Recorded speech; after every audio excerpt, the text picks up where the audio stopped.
नमस्कार दोस्तों। क्या रोटी नॉर्थ इंडियन और पराठा साउथ इंडियन है? क्या रोटी हिंदू और पराठा मुस्लिम है? क्या रोटी भाजपाई और पराठा वामपंथी है? क्या रोटी कम्युनल और पराठा सेकुलर है? मैं ये सब सवाल इसलिए पूछ रहा हूँ क्योंकि अगर आप सोशल मीडिया पे जाएंगे तो सोशल मीडिया पर आपको पिछले 2 दिनों से कुछ ऐसे ही एक्सप्रेशंस देखने को मिलेंगे। क्या दिन आ गए हैं कोरोना संकट के इस काल में, जब भाई लोगों को कुछ और मुद्दा नहीं मिला लोगों को लड़वाने के लिए, तो उन्होंने रोटी और पराठे को ही आपस में लड़वा दिया है। कोई ये कह रहा है कि देखिए जी, रोटी जो है वो तो नॉर्थ इंडियन खाते हैं और पराठा साउथ इंडियन खाते हैं, इसलिए जो है दरअसल इस तरह की सरकार ने पॉलिसी बनाई है। कोई ये कह रहा है कि बीजेपी अगर अब केरल में आएगी तो केरल में उसको एक भी वोट नहीं मिलेगा और तमाम केरल के लोग जो हैं अब बीजेपी के खिलाफ वोट देंगे। कुछ लोग कह रहे हैं कि केरल में और साउथ इंडिया में क्योंकि बीजेपी का कोई आधार नहीं है, इसलिए जो है रोटी और पराठे में भेद किया जा रहा है। ये पूरा मामला क्या, मैं आपको समझाता हूँ। दरअसल ये पूरा मामला इसलिए शुरू हुआ क्योंकि अथॉरिटी ऑफ एडवांस रूलिंग जो है कर्नाटक की, उसने एक फैसला लिया कि जो रोटी है, रोटी के ऊपर 5% जीएसटी लगता है। और इस संस्था ने जिसका मैंने बताया अथॉरिटी ऑफ एडवांस रूलिंग है, उसने कहा कि जो पराठा है और जो फ्रोज़न पराठा है उसके ऊपर 18% जीएसटी लगेगा। और जैसे ये फैसला लिया उसके तुरंत बाद जो है बड़े बड़े लोगों ने रिएक्शन दिए। अभिषेक मनु सिंघवी कांग्रेस के नेता हैं, आनंद महेंद्रू जो हैं जाने माने उद्योगपति हैं, कई और नेताओं ने, कई और पत्रकारों ने, और इसके ऊपर सोशल मीडिया पर कई सारे जो है मीम बन के निकले हैं, लोग मजाक उड़ा रहे हैं। और जैसा मैंने कहा, लोग इस तरह की बात कर रहे हैं कि ये फैसला सरकार ने इसलिए लिया क्योंकि सरकार जो है उत्तर भारतीयों की सरकार है और हम मालाबार के लोग हैं, हम पराठा खाते हैं और इसलिए जो है हम पर ये टैक्स थोप दिया। कुछ लोग बार बार ये कह रहे हैं कि हिंदू मुस्लिम की लड़ाई है, कह रहे हैं क्योंकि पराठा जो है वो नॉन वेज के साथ खाया जाता है और इसलिए पराठे के ऊपर 18% टैक्स लगा दिया है। और रोटी जो है वेज लोग खाते हैं और ये नॉर्थ इंडियन लोग खाते हैं, इसलिए रोटी के ऊपर जो है 5% टैक्स है। तो रोटी और पराठे के बहाने उत्तर दक्षिण में भेद डालने की कोशिश हो रही है। रोटी और पराठे के बहाने ये कोशिश हो रही है कि हिंदू मुस्लिम एक मुद्दा बना दिया है। रोटी और पराठे के बहाने बीजेपी वर्सेस विपक्ष की राजनीति करने की कोशिश हो रही है। मैंने कहा यह बड़े दुर्भाग्य की बात है और दरअसल ऐसा इसलिए भी हुआ है क्योंकि मीडिया ने भी कुछ इसी तरह से इस पूरे मुद्दे को रिपोर्ट किया। और ऐसा अक्सर होता है कि आप लोग मीडिया के ट्रैप में फंस जाते हैं क्योंकि मीडिया आपको सही से एक बात को बताता नहीं है, समझाता नहीं है। जब मीडिया आपको समझाता नहीं है, बताता नहीं है, तो आप मीडिया के ट्रैप में फंस जाते हैं और फिर आप भी इसी तरह के रिएक्शन करने लगते हैं जिस तरह की रिएक्शन इस वक्त रोटी वर्सेस पराठे की लड़ाई में लोग सोशल मीडिया पर जो लगातार अपनी प्रतिक्रियाएं दे रहे हैं। अब मैं आपको इस पूरे मामले को समझाने की कोशिश करता हूं। दरअसल ये बड़ा सिंपल सा मामला है,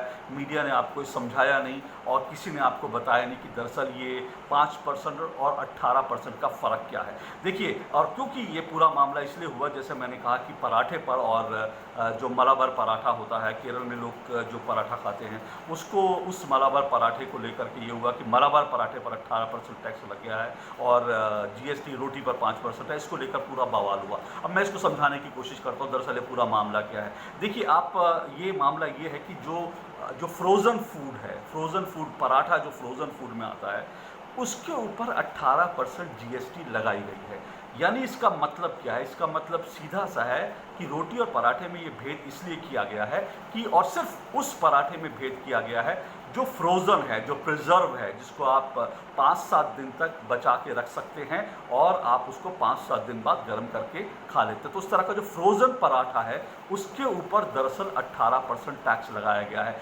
यानी कि वो वाला जो प्रिजर्व, सील और पैक किया जाता है, सिर्फ उस पराठे पर 18% जीएसटी लगाई है, हर पराठे पर नहीं लगी है। अगर आज भी आप रेस्टोरेंट में जाएंगे और पराठा खाएंगे और भले ही मलाबार पराठा खाएंगे या आप रेस्टोरेंट से उस मलाबार पराठे को ऑर्डर करके पैक करा लेते हैं तो उस पर 5% जीएसटी ही लगेगी, उस पर 18% जीएसटी नहीं लगेगी। तो इसलिए इस मुद्दे को लेकर भावुक होने की या भावनाएं भड़काने की कतई ज़रूरत नहीं है। मैं आपको इसको इस तरह से समझाता हूँ कि आप देखिए, आप दूध खरीदते हैं। जब आप दूध खरीदते हैं तो दरअसल दूध जो है वो टैक्स फ्री आइटम है, दूध के ऊपर कोई टैक्स नहीं लगता। लेकिन वही दूध अगर आप टेट्रा पैक में लेने के लिए जाएंगे, टेट्रा पैक आप दूध लेने जाएंगे तो टेट्रा पैक में जो आपको दूध मिलेगा उसके ऊपर 5% टैक्स लगता है। ऐसा इसलिए क्योंकि वो जो नॉर्मल दूध आप खरीद रहे हैं, टेट्रा पैक का दूध उससे अलग है।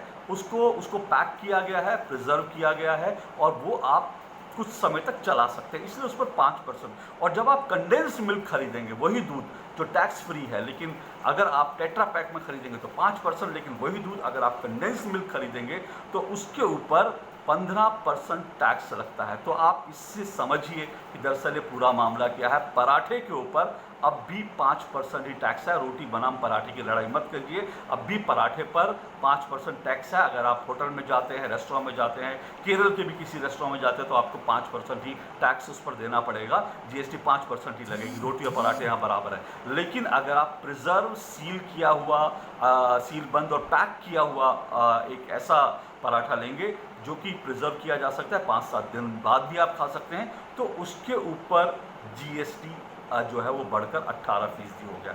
बड़ा सिंपल मामला है, लेकिन भाई लोगों ने कितना उलझा दिया।